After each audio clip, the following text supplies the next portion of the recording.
Hello दोस्तों, कैसे हो? आपका स्वागत करता हूँ मैं अमन सोनी आप सभी का एक और नई वीडियो में, जहाँ पर आज हम डिस्कस करने वाले हैं सीपीयू बाइंग गाइड। आज का हमारा टॉपिक होने वाला है। यस दोस्तों, मेरे को डीएम से आ रहे थे कि सर आपने जेपीयू बाइंग गाइड आपने बनाई, आप सीपीयू बाइंग गाइड भी बनाओ। तो दोस्तों मैं ये वीडियो लेकर आया हूँ आप सबके लिए। अगर आप मार्केट में जा रहे हो परचेस करने के लिए सीपीयू, तो आपको कौन कौन से ऐसे स्पेसिफिक पॉइंट्स हैं जो आपको अपने माइंड में बिल्कुल चिपका के चलने हैं। चाहो तो आप उसका नोट्स बना के रखो, कुछ भी कर लो, बट आपको ये पॉइंट्स आपको बिल्कुल ध्यान रखने हैं। अदरवाइज आपको रिटेलर ना लंबा चूना लगा सकता है, और आपको चाहिए कुछ और आपको दे कुछ देगा और आप खुश हो जाओगे। बट डीप डाउन जब आपको रिक्वायरमेंट आएगी, तब आपको कहीं ना कहीं आपको लगेगा कि यस मेरी रिक्वायरमेंट पूरी नहीं हो पा रही है, and you will feel like being cheated, और उस वक्त आप कुछ भी नहीं कर सकते होगे। दोस्तों, अगर आप इस टॉपिक पे इंटरेस्टेड हो तो वीडियो को अंत तक देखना, और अगर आपको हमारा कंटेंट अच्छा लगे तो लाइक शेयर सब्सक्राइब जरूर करना। तो दोस्तों, कुछ पॉइंट्स हैं जो आपको बिल्कुल ख्याल रखना है सीपीयू परचेज करते वक्त। फर्स्ट ऑफ ऑल आपको ध्यान रखना है सीपीयू की कोर क्लॉक स्पीड। यस दोस्तों, आपकी सीपीयू की कितनी क्लॉक स्पीड है, कितनी फास्ट हो जाता है गीगाहर्ट्ज में, वो कितना 3.7 गीगाहर्ट्ज, 3.9 गीगाहर्ट्ज, 4.1 गीगाहर्ट्ज, ये आपको देखना है कि आपकी मैक्स कोर क्लॉक कितनी जा रही है। क्योंकि ऑब्वियस ये बात है, जितनी मैक्स मैक्स और बूस्ट ये लोग बताते हैं, उसके बाद जो स्टेबल आते आते वो कम से कम 0.2 या 0.3 गीगाहर्ट्ज पे वो पीछे ही आ जाओ, उस पर वो आपका स्टेबल रहता है। ठीक है, सबको हिट फॉर द मून करना है, ताकि आप कहीं ना कहीं आप स्काई में लैंड करो। लाइक 4.1 गीगाहर्ट्ज पर अगर आप हिट करते हो तो 3.9 गीगाहर्ट्ज आपको स्टेबल क्लॉक्स मिलने वाली हैं। और मैं मानता हूँ 3.9 gigahertz is a much more decent speed for any of the day-to-day applications, and for hardcore gaming also. So 3.9 GHz is a good number. Next बात कर लेते हैं दोस्तों कैश मेमोरी के बारे में। आपको ध्यान रखना है कि भाई आपके जो सीपीयू की जो कैश मेमोरी हो ना भाई, कम से कम वो 4 MB या 3 MB तो कम से कम हो ही हो।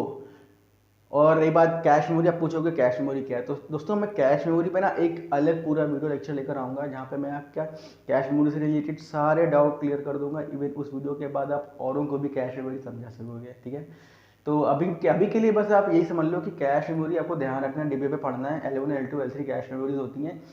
वो कैश मेमोरी आपकी मैक्स टू मैक्स 4 MB के क्लोज कहीं ना कहीं होनी चाहिए। ठीक है, और कैश मेमोरी आपको ख्याल रखनी ध्यान से। उसके बाद आप आ जाओ आर्किटेक्चर पे दोस्तों। ठीक है, आपका जो सीपीयू का आर्किटेक्चर होगा वो बहुत ज़्यादा मैटर करेगा आपकी सीपीयू परफॉर्मेंस पे। लाइक अगर आपका आर्किटेक्चर पीछे चले जाओगे, लाइक अगर जाओगे फोर्थ जनरेशन थर्ड जनरेशन, तो आपका सीपीयू आर्किटेक्चर 28 nm तक आते थे। अब भाई 28 nm का मतलब आप समझ रहे हो पूरा बुलडोजर हो गया होगा। मतलब वो इतना हैवी पावर कंजम्पशन करेगा, इतना हीट होगा, वो अपनी कभी भी बूस्ट क्लॉक पहुंचते तुरंत ही अपना डाउनफॉल आ जाएगा, हीट करके परफॉर्मेंस लैग देगा, ब्ला ब्ला ब्ला, सारी नेगेटिव चीज़ें जितनी आप सोच सकते हो वो सारी चीज़ें होंगी। तो आपको ध्यान रखना है कि आपका जो भी प्रोसेसर है वो लेटेस्ट आर्किटेक्चर पे हो। अगर अगर ना भी हो पाए तो भी कम से कम एक जनरेशन पीछे तक हो तब भी चलेगा। लाइक जैसे अभी की बात कर लो ना, तो आप इंटेल की ऑफरिंग पे जाओगे तो एल्डर एक प्रोसेसर उनके आए हुए हैं जो कि 10 नैनोमीटर बेस्ड है। हालांकि इंटेल उसको इंटेल 7 करके पता नहीं क्या बोलता है भाई, मार्केटिंग गेमिंग का ये, तो एक्चुअल में 10 नैनोमीटर बेस्ड है। अगर आप जाते हो 11 जनरेशन पे तो वो 14 नैनोमीटर बेस्ड प्रोसेसर है, 14 nanometre plus plus plus, you know that Intel के प्लस सीरीज वाला। और अगर आप AMD की ऑफरिंग पे जाते हो तो AMD के जो 5000 सीरीज के प्रोसेसर जो आ रहे हैं, जो पूरे 7 नैनोमीटर बेस्ड प्रोसेसर आ रहे हैं दोस्तों। और ऑब्वियसली बात है, आपको मैंने कुछ वीडियोस में अगर मेरे को फॉलो कर रहे होगे तो मैं कहीं ना कहीं ये पॉइंट में डिस्कस जरूर करता हूँ कि जितना ना आपको नैनोमीटर कम होता जाएगा, जितना आपका CPU die GPU die shrink होता जाएगा, उतना जो ट्रांजिस्टर डेंसिटी होगी उस प्रोसेसर पे वो बढ़ती चली जाएगी। यानी ट्रांजिस्टर डेंसिटी अगर बढ़ेगी तो उसका मतलब ये होगा कि आप उस पर जितना डाया श्रिंक होगा उतना ज़्यादा ट्रांजिस्टर आप उस पर लगा पाओगे। Transistor die shrinking is directly proportional to the transistor number on that specific CPU GPU die. दोस्तों, जितना डाया श्रिंक होता जाएगा उतने ज़्यादा उस पर ट्रांजिस्टर आएंगे, और उससे ज़्यादा उतने ज़्यादा कोर्स हो गए, स्टीम प्रोसेसर्स हो गए, क्यूडा कोर्स हो गए, ये सारी चीज़ें आप उस पर इरिस्पेक्टिव ऑफ द फैक्ट कि वो CPU है कि GPU है, आप उस पर जो है इनगल्फ कर पाओगे, और आपको उतना ही ज़्यादा परफॉर्मेंस आप उससे निकाल पाओगे। ठीक है, नेक्स्ट पॉइंट हम डिस्कस कर लें TDP का। दोस्तों TDP का ख्याल रखना है कि जो भी उसकी जो थर्मल कंजम्पशन हो, पावर कंजम्पशन हो, वो बहुत हाई ना हो। बिकॉज अगेन अगर आप उस पर थर्मल कंजम्पशन अगर काफ़ी ज़्यादा होगा, हीट काफ़ी होगा, वो इनगल्फ करेगा, कंज्यूम करेगा, तो वो हीट काफ़ी करेगा तो ऑब्वियसली बात है जो बूस्ट क्लॉक होगी वो उससे उससे तुरंत डाउन आ जाएगा, डिप आ जाएगा, परफॉर्मेंस में आपको स्टटिंग देखने को मिलेगी।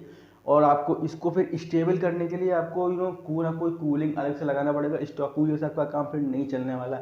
वाटर कूलिंग या एआईओ कूलिंग, आपको कोई ना कोई भाई वाटर एयर कूलिंग कुछ ना कुछ लगानी पड़ेगी जो आपका बजट को पूरा तहस कर देगा, ठीक है। तो ये चीज़ का आपको ख्याल रखना है। अगर आप अगर आपका आप मार्केट बात कर, आप कुछ सिनेरियो बात कर लेते हैं आपकी एप्लीकेशन क्या क्या हो सकती हैं। लाइक जैसे आपका सिनेरियो है सिर्फ गेमिंग करना है, आपको गेमिंग करना है, लाइट ब्राउजिंग करनी है, हमें पावर पॉइंट यूज़ करना है, आपके लिए processor i3 is more than enough. Literally मैं बता रहा हूँ, अगर आपको फ्यूचर प्रूफिंग जैसा कुछ स्ट्रीमिंग आपको नहीं करना है, आगे जाके वीडियो रेंडरिंग एडिटिंग नहीं करना है, तो i3 is a good processor, आपकी वीडियो एडिटिंग भी करवा देगा और आपको गेम तो ऑब्वियसली बात है वो खिलाएगा ही खिलाएगा। बॉटलनेक बहुत ज़्यादा मान के मत चलो, लाइक इसको आप 3060 ग्राफिक कार्ड के साथ पेयर कर सकते हो, उसके ऊपर जाओगे तो भाई बॉटलनेक होगा, आपको बता दे रहा हूँ। ऑब्वियस से बात है, जो 3060 Ti वगैरह जीपीयू लेगा वो i3 के साथ नहीं जाएगा, क्योंकि वो मोर देन आई मीन वो एंट्री लेवल जीपीयू से ऊपर आप आ गए हो मिड लेवल सेगमेंट में, तो ऑब्वियस सी बात है आप उसके साथ जाओगे। बात कर लेते हैं गाइस मिड सेक्शन की ना, जहाँ पे आपको गेमिंग करनी है, स्ट्रीमिंग करनी है, कंटेंट क्रिएशन करना है और आपका बजट ना 60-70 हज़ार के आसपास है। Mind take it with pinch of salt दोस्तों, मैं जो आपको बता रहा हूँ ये बिल्कुल आइडियल कंडीशन से, ये क्रिप्टो करेंसी माइनिंग की सिचुएशन के बारे में डिस्कस बिल्कुल नहीं कर रहा हूँ। तो 70 हज़ार के बजट में अगर आप i5 प्रोसेसर के साथ जाते हो, मैं मानता हूँ आपका आप स्ट्रीमिंग के वर्ल्ड में एंटर कर जाओगे, आप अपना गेम स्ट्रीम कर सकते हो, आप content creation, Adobe Premiere Pro, Adobe After Effect, Adobe Photoshop, Lightroom और उसके बाद रैबिड और आपके जो भी सॉफ्टवेयर होंगे ऑटोकैड के, इसको आप आराम से इस्तेमाल कर पाओगे।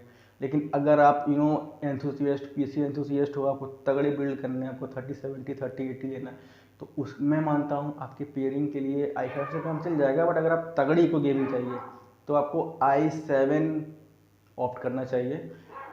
एंड अगेन अगर आपका भाई बजट इन्फिनिट है तो भाई i9 जा सकते हो आप। तो भाई अगर आप i9 हो तो भाई इस चैनल पे नहीं हो, क्योंकि ये हम लोग काफ़ी अभी बजट सेगमेंट पे ही डिस्कस कर रहे हैं अभी, तो ठीक है। तो आपको ये पॉइंट्स आपको बिल्कुल ध्यान रखने हैं।